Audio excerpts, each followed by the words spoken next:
សួស្តីបងប្អូននេះគឺជាដុំបញ្ជូនរូបភាពពីទូរស័ព្ទដៃទៅក្នុងទូរទស្សន៍សម្រាប់ពុកម៉ែបងប្អូនដែលមានទូរស័ព្ទប្រើឬក៏ទូរស័ព្ទរបស់យើង3អេក្រង់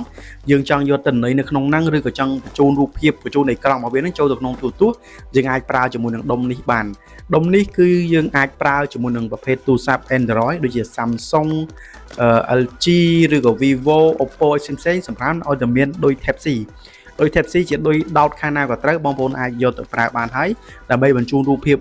នៅក្នុងទូរស័ព្ទចូលទៅក្នុងទូរទស្សន៍យើងអាចច្រៀងការ៉ាអូខេក៏បានឬក៏បងប្អូនមានជាប្រភេទទូរស័ព្ទបែកអេក្រង់យើងចង់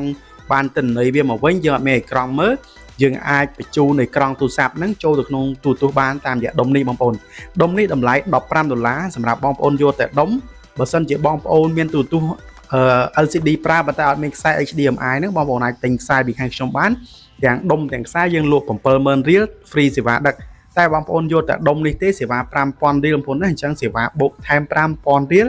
$65000រៀលបងប្អូនណាបាទអញ្ចឹងយើងដាក់តាមក្រុមហ៊ុនបរិយបុនថាំផ្ញើជូនបានគ្រប់25ខេត្តក្រុងវីដេអូការភ្ជាប់ការបង្រៀនតម្លើងផ្សេងៗគឺយើងដាក់ link Telegram ឬក៏